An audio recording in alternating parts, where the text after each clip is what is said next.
भारत एक उच्चधर्मी देश है और चुनाव की रणभेरी बज चुकी है, लेकिन हिमाचल और गुजरात में विधानसभा चुनाव है, दिल्ली में एमसीडी, लेकिन शायद हिमाचल की गूंज उतनी नहीं है जितना कि गुजरात की विधानसभा और दिल्ली के एमसीडी के चुनाव की है। नमस्कार, आप देख रहे हैं अपनी बात अनिल के साथ। आज मैं अनुराग ठाकुर की उस सभा की बात करता हूं जो उन्होंने मधु विहार वार्ड 136 श्रीमती सुषमा राठी जो भाजपा की यहाँ उम्मीदवार हैं, नेहा गोस्वामी आम आदमी पार्टी की हैं, आयशा कांग्रेस पार्टी से उम्मीदवार हैं, इन लोगों ने पर्चे दाखिल किए हुए हैं। यहाँ लगभग 25 से 26 हज़ार मतदान पड़ता है और 50 हज़ार के आसपास मतदाता है। इस सीट में सब मिक्स है, यहाँ जाट भी हैं, उत्तरांचल के भी लोग हैं और पूर्वांचल के भी लोग हैं।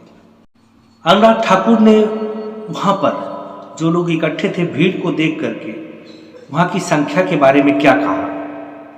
श्रीमती सुषमा पवन राठी जी, मेरे दोस्त, मेरे मित्र भाई पवन राठी जी, भारतीय जनता पार्टी के सभी माननीय पदाधिकारीगण, आदर योग्य मेरे भाई और बहनों और मीडिया से आए हुए मेरे प्रिय मित्रों,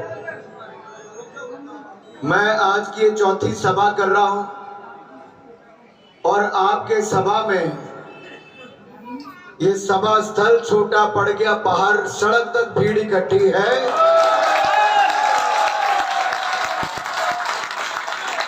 कई बार सभा स्थल छोटा भी पड़ता है, भीड़ सड़कों तक भी जाती है, लेकिन लोगों के मुंह से आवाज नहीं निकलती। लेकिन यहां तो एक और मुंड ही मुंड नजर आते हैं, तो दूसरी ओर इस झुंड का जोश, ऐसा लगता है छत फाड़ कर पूरी दिल्ली में आवाज 136 नंबर। अनुराग ठाकुर ने कहा कि ये उत्तराखंड दोहराया जाएगा, जैसे वहाँ एक प्रत्याशी की जमानत बची थी। लेकिन अब आप सुन लीजिए कि अनुराग ठाकुर ने क्या कहा था। अगर केजरीवाल जी इस सभा को देख लें तो बोलेंगे जो उनके साथ उत्तराखंड उत्तर प्रदेश में हुआ वही दिल्ली में भी होगा। केजरीवाल को मीडिया दिखा रहा था, पहाड़ी राज्यों के बारे में क्या कहा वो भी सुन लीजिए आप।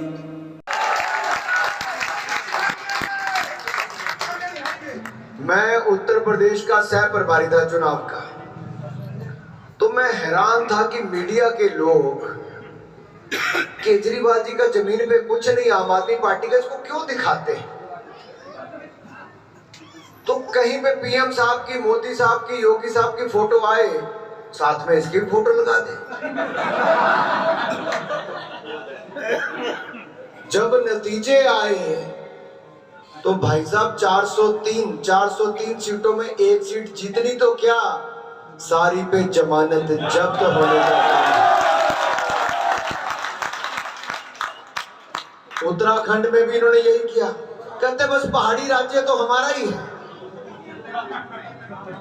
पहाड़ी राज्य की 70 सीटों में पहाड़ियों ने पांव नहीं टिकने दिए आम आदमी पार्टी को।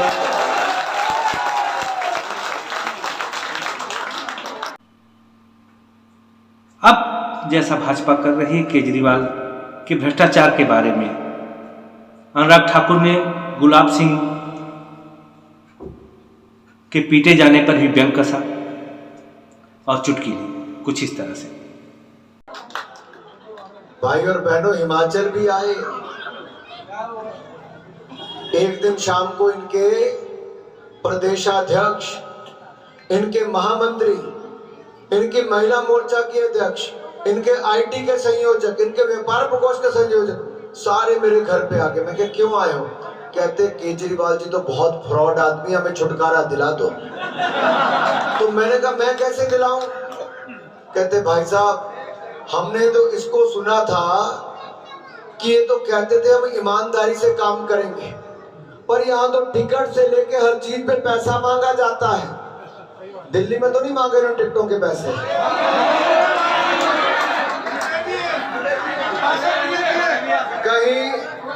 कहीं आम आदमी पार्टी के किसी एमएलए को मार तो नहीं पड़ी होगी।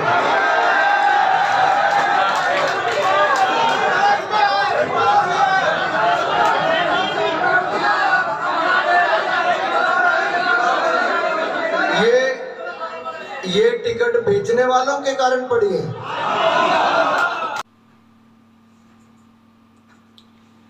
यहाँ तक कि अनुराग ठाकुर सत्येंद्र जैन के बारे में बोलने से नहीं चूके। अरे मेरे भाई, ये कैसी पार्टी है आम आदमी पार्टी? आप कल्पना करो, आपने आज तक हिंदुस्तान के इतिहास में 75 साल में कभी ऐसा देखा कि कोई मंत्री पर भ्रष्टाचार के आरोप लगे हो, 6 महीने से जेल में पड़ा हो और उसका मुख्यमंत्री उसको ईमानदारी का सर्टिफिकेट देता हो? ये कहीं पर दिखता है तो केवल दिल्ली में सत्येंद्र जैन और अरविंद केजरीवाल की जोड़ी देखने को। अनुराग ठाकुर ने दिल्ली के स्कूलों में प्रधानाचार्य और शिक्षकों की कमी के बारे में भी बताया और दिल्ली में ठेकों के बारे में भी उन्होंने बात की और जमकर। क्या किसी मंत्री को जो 6 महीने से जेल में है, क्या उसको दिल्ली के स्वास्थ्य मंत्री या जेल मंत्री बनने का अधिकार है? अरे अगर उसको अधिकार नहीं तो क्यों केजरीवाल ने बना के रखा है? यही नहीं, दिल्ली के बच्चों से कहा था केजरीवाल ने कि दिल्ली के बच्चों को नए स्कूल खोलेंगे, कॉलेज खोलेंगे, मेडिकल कॉलेज खोलेंगे। अरे मेडिकल कॉलेज तो दूर, कॉलेज तो दूर, एक नया स्कूल नहीं खोल पाए, 16 स्कूल बंद करवाने का काम किया। 750 प्रिंसिपल की नियुक्ति नहीं हुई और 20,428 अध्यापकों के पद भी रिक्त पड़े हैं, खाली पड़े हैं। इतनी सी दिल्ली में 20,428 अध्यापकों के पद खाली, 750 प्रिंसिपल के पद खाली। कोई नया कॉलेज तो क्या खोलना, एक सीट उस पर बढ़ा नहीं पाए। लेकिन जैसा इनका स्वास्थ्य मंत्री था, शिक्षा मंत्री ने स्कूल कहाँ खोलना था, वो तो ठेके खोलने में लगा था। अपने इलाके में यहाँ पर नाजायज ठेका नहीं खोलने दिया तो उसकी मैं आपको बहुत बहुत बधाई देता हूँ। लेकिन इसमें जिम्मेदारी और आती है कि कल तक तो आप थे तो आप रोकते थे, अब मेरी बहन सुषमा पवन राठी को जताओ, उनकी हिम्मत नहीं पड़ेगी यहाँ पर आने की। बोले हालांकि नेता आता है तो बहुत छोटी सभा करते हैं और नेता कितनी देर टिकता है ये सभा में उपस्थित लोगों के हाव भाव पर निर्भर करता है। तो अनुराग ठाकुर ने लगभग 40 मिनट का समय दिया इस सभा के लिए और एक बहुत बड़ी चीज कह दी केजरीवाल की कि अभी भी हम ये दिल्ली जल बोर्ड द्वारा घरों में गंदे पानी दिए जा रहे हैं कि जबकि हर घर में नल और हर नल में जल की व्यवस्था पहाड़ों तक भाजपा ने की है और केजरीवाल की सरकार अभी तक नहीं कर पाई है। मैं आपसे निवेदन करने आया, मैं तो पहाड़ों से आता हूं, हिमाचल प्रदेश से चौथी बार का सांसद। अगर हमने हिमाचल में हर घर में नलके से पानी पहुंचा दिया, जो पहाड़ पे पहुंचा दिया, तो मेरे भाई और बहनों, दिल्ली जो देश की राजधानी है, यहां पर अभी तक केजरीवाल जी जो दिल्ली जल बोर्ड के अध्यक्ष हैं, वो अभी तक टैंकरों से पानी क्यों देते हैं? गंदा पानी भी देते हैं, पानी में घपला भी करते हैं और 57,000 करोड़ का कर्जा दिल्ली जल बोर्ड पर हो गया। अरे मेरे नौजवान खिलाड़ियों को मैं देखता था, बीच में बहुत हमारे पहलवान भी चले, कबड्डी के खिलाड़ी और बाकी भी चले। मेरे भाइयों और बहनों, मुख्यमंत्री दिल्ली के ने कहा था 7 साल दिल्ली में खेल यूनिवर्सिटी खोलेंगे, खुल गई? अरे एक ईंट तक नहीं लगी, यूनिवर्सिटी तो दूर की बात थी, एक ईंट तक नहीं लगी, एक नया खेल मैदान नहीं बना। ये जिम तो क्या खोलते, इन्होंने केवल शराब के ठेके खोलने का काम किया है। ये यूनिवर्सिटी क्या खोलते, इन्होंने ठेके खोलने का काम किया। ये शिक्षा क्या देते, तो शराब के घोटालों में लगे रहे। अरे मित्रों, जिस सरकार का मुखिया ही ऐसा। और केजरीवाल के किसी विभाग में न होने पर अनुराग ठाकुर ने बैंक कसा और कहा कि यह बिना विभाग के मंत्री हैं, सबको जेल में भिजवाएंगे और खुद साफ पाक रहेंगे। आप में से कोई दुकानदार होगा तो कभी वो ऐसा होता है कि वो गल्ले पे कभी ना बैठते हो कि नहीं बैठते? कभी कोई किसान खेती करने वाला खेत में जाता है कि नहीं जाता?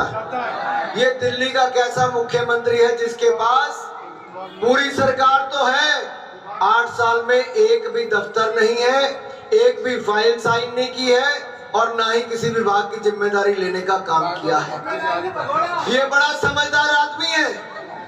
इसने एक के बाद दूसरे का इस्तीफा लिया, एक के बाद दूसरे को जेल भेजा, अपने साइन कहीं नहीं किए कि कहीं इसको जेल ना जाना पड़े।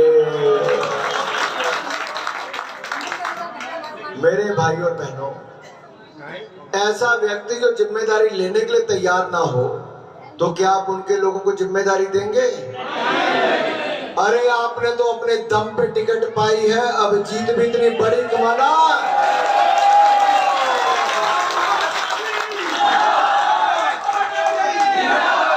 अपना काम, अपने कार्यकर्ता, अपना संगठन, हमारा अपना संगठन, अपनी पार्टी, अपना कार्यकर्ता जो भारतीय जनता पार्टी के लोगों ने कहा भाजपा का है, जहां झुकी वहीं पर मकान देंगे। आप खुद सुन लीजिए। भाई और बहनों, जहां झुकी वहां मकान, ये देने की योजना भारतीय जनता पार्टी ने शुरू की। 3240 पक्के मकान बनाकर दे दिए, 17,000 मकान बनकर लगभग तैयार होने वाले हैं। और हमने तो जहां पर अनाधिकृत कॉलोनीज थी उनको भी मालिकाना हक देने का काम किया और 60 लाख लोगों को लाभ देने का काम भारतीय जनता पार्टी के निर्णयों के कारण हुआ है। हम आगे भी देखिए, बहुत सारी दिक्कतें तो दिल्ली की सरकार के कारण, बहुत सारे काम दिल्ली की सरकार की अनदेखी के कारण होते हैं। और इनका देखिए, जब कोविड-19 पेंडेमिक आई तो क्या कहा था बहन जी, क्या कहा था आपदा के समय केजरीवाल ने कि हम तो किराया देंगे जो बाकी बाहर के लोग आए। मिला सबको किराया? मिला किसी को किराया? अरे बेचारे मजदूरों को भी घर छोड़ के भागना पड़ा। मोदी जी ने तो 80 करोड़ गरीबों को पूरे देश भर में और 78 लाख गरीब और जरूरतमंदों को दिल्ली में 2.5 साल तक अनाज बिल्कुल मुफ्त में देने का काम किया। ये प्रचार चलता रहेगा। एक झलकी थी जो मैं आपको दिखाया। आपसे निवेदन करना चाहूँ कि वीडियो को लाइक कर दें। अगर चैनल पहली बार आए हैं तो चैनल को सब्सक्राइब कर दें। अगली वीडियो में फिर मिलेंगे। नमस्कार।